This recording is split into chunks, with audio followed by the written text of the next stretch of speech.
दिया है। संभल हिंसा को लेकर कहा दरअसल ये सत्ता की ही साजिश थी। संभल में जो हुआ वो प्रशासन ने कराया। जिन लोगों की जान गई वो प्रशासन की गोली से गई है।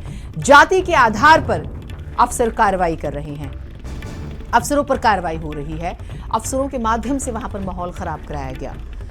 तो ये आरोप जो है अखिलेश यादव लगाते हुए नजर आए। बीजेपी सरकार में लोग परेशान किए जा रहे हैं और क्या बड़ी बातें कही हैं, सुनिएगा।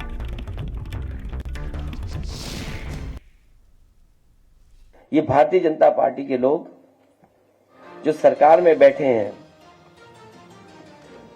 ये भाईचारा के पक्ष में नहीं है, ये दरारवादी पार्टी है। भारतीय जनता पार्टी दरारवादी पार्टी है, दरारवादी पार्टी।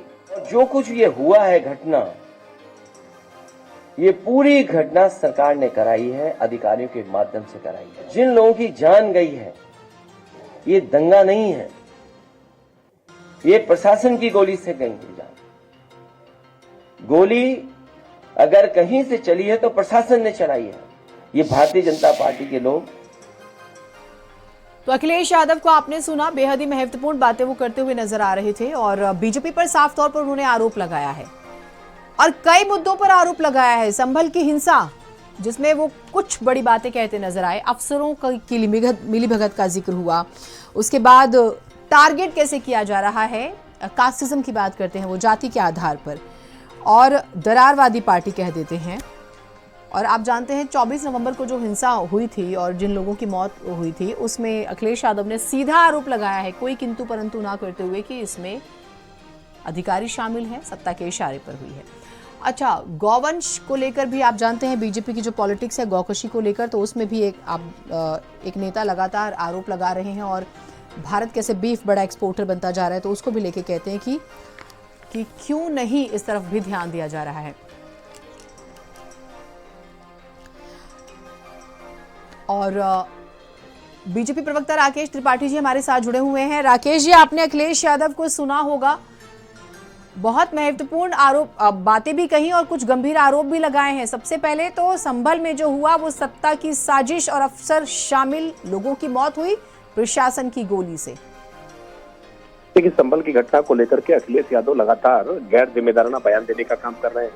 न जाने क्यों संभल के सच निकलने से उनको परेशानी हो रही है। संभल में जिन लोगों ने कानून को हाथ में लेने का प्रयास किया, जिन्होंने संविधान के तहत बनी हुई न्यायपालिका के फैसले को पत्थरों से चुनौती देने का प्रयास किया, ऐसे लोगों की वो आलोचना नहीं करते हैं, बल्कि पुलिस प्रशासन ने बहुत संजीदगी के साथ पूरे मामले को संयम के साथ संभालने का काम किया और दंगा नहीं फैलने दिया, दंगा नहीं होने दिया। इस बात की प्रशंसा करने की बजाय वो उन उपद्रवी तत्वों के साथ खड़े हैं। उन अराजक तत्वों को जेल में मिलने के लिए उनकी पार्टी के नेता जा रहे हैं और लगातार वो उन अराजक तत्वों का प्रोत्साहित करने का काम कर रहे हैं, जिन्होंने पथराव करके दंगा फैलाने का षड्यंत्र रचने का काम किया, जिसमें 5 लोगों की जान गई है, जिसको लेकर के एक जुडिशल कमीशन जांच कर रहा है, एक एसआईटी इसको लेकर के जांच कर रही है।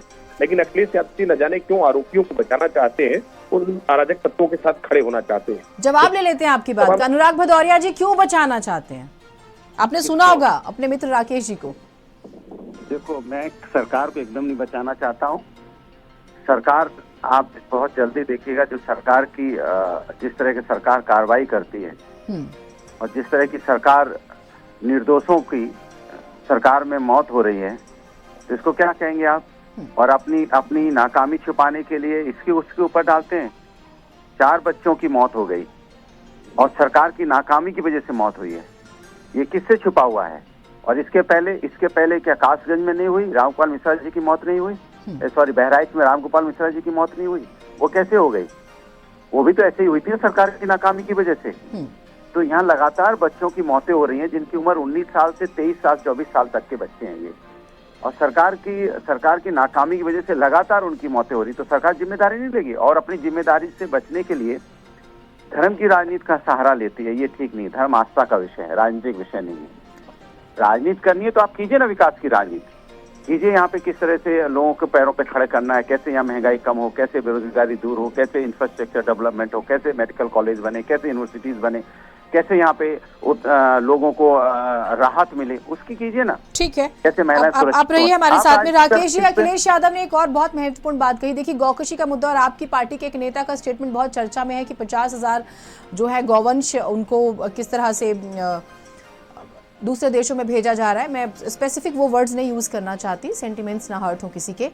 और ये छोटा एलिगेशन नहीं है, बीफ एक्सपोर्टर वैसे भी भारत बन चुका है। तो इस एक दोहरे चरित्र पर वो आरोप लगाते हुए नजर आए थे, आपने सुना भी होगा।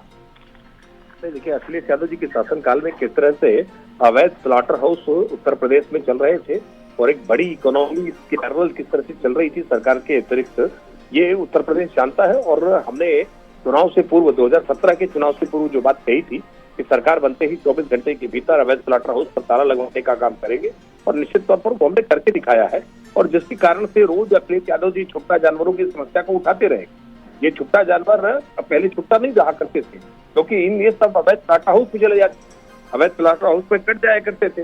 तो अखिलेश यादव पहले एक बात तय करे, वो ये माने कि या तो जानवर की चलता है, यानी जानवर काटने नहीं जा रहे हैं, और या फिर वो इस बात के साथ स्वीकार कर रहे हैं कि अवैध स्लॉटर हाउस अगर चल रहे हैं तो ये जानवर कहाँ से आ रहे हैं। दोनों बातें विरोधाभासी हैं। ये सच है कि उत्तर प्रदेश में आज योगी आदित्यनाथ जी की सरकार बनने के बाद से हमने अवैध स्लॉटर हाउस को बंद किया, अवैध तरीके से गोकसी जो होती थी उस गोकसी को बंद करने का काम किया है। जो विधिमान्य तरीके से जहाँ कहीं भी उसका कारोबार होता है, उसको जो लाइसेंसिंग प्रणाली के तहत होता है, जो किसी भी सरकार में चलता रहता है, उसको लेकर के कोई आपत्ति नहीं। लेकिन अवैध तरीके से जो स्लॉटर हाउस चल रहे थे, लेकिन प्रश्न तो ये है ना सर, अब ठीक है, आप अवैध की बात कर रहे हैं, स्लॉटर हाउस वैध भी क्यों? क्योंकि जब गौकशी की जब बात होती है, हमने देखा क्या क्या होता है सर उस कॉन्टेक्स्ट में, क्योंकि गाय को लेकर सुनिए ना, जिस तरह की बातें होती हैं तो वो एक बड़ा इशू बन जाता है ना अमूमन इलेक्शंस आते आते। नहीं, स्लॉटर हाउस में गाय नहीं काटी जाती है, मैं इसको स्पष्ट कर दूं, गोवंश नहीं काटे जाते हैं। लेकिन बहुत सारे ऐसे चौपाए जानवर हैं जिन चौपाए जानवरों के चमड़े के लिए, उनकी हड्डियों का, बहुत सारी चीजों का उपयोग चाहे आज वो अलग अलग प्रकार के कामों में होता है, तो उनके लिए लाइसेंसिंग प्रणाली होती है, और उनको चिकित्सकों की देखरेख में उनके द्वारा जो निष्प्रयोज्य जानवर हो जाते हैं उनका उपयोग होता है, मृत जानवरों का उपयोग होता है। लेकिन उसको इसके साथ जोड़ना कि गोवंश की काटा जा रहा है, ये बहुत ये सच नहीं है। आपके पार्टी के नेता ने जो आरोप लगाया कि बीफ एक्सपोर्टर हम बड़े हो गए हैं, 50,000 गायों का वो जिक्र कर रहे हैं और अपनी यही पार्टी को अनकंफर्टेबल कर रहे हैं। ये पूरी तरह से तथ्यों से परे है। इस तरह की बात किसी ने क्यों कही है कि तो अनुराग भदौरिया जी को हंसी आ रही है इस बात पे। अनुराग जी, नहीं, भारतीय जनता पार्टी के नेता जब बिना पढ़े लिखे और खाली आए बाएं दाएं बोलते तो हंसी तो आएगी ना। आपने देखा, इनसे पूछा स्लॉटर हाउस है, करें लीगल स्लॉटर हाउस चल रहे हैं, लीगल चल रहे हैं। अरे भैया, जानवर कट रहे हैं ना, आप तो ही कहते थे ना कि जानवर हमारे यहाँ नहीं कटेंगे, स्लॉटर हाउस बंद होंगे, स्लॉटर हाउस चल रहे हैं ना। अब उसको लीगल इलीगल बोलने लगे। वाह भाई, माने कमाल है सरकार। ये स्लॉटर हाउस चलाएंगे, उसको इलीगल बोल के छुपाएंगे हर बात को। किसके पीछे छुपोगे भाई, किसके पीछे छुपोगे? कभी धर्म की राजनीति के पीछे छुपोगे, कभी लीगल स्लॉटर हाउस के पीछे छुपोगे। तो कल से ये मत कहने लगना कि जो कानून व्यवस्था खराब होती है तो कहना इलीगल कानून व्यवस्था ना बोलने लगना कि भैया जो मर्डर हो गया वो इलीगल करने लगना। अरे भैया, मर्डर होता है, महिला के ऊपर अत्याचार होता है, लीगल कुछ नहीं होता है।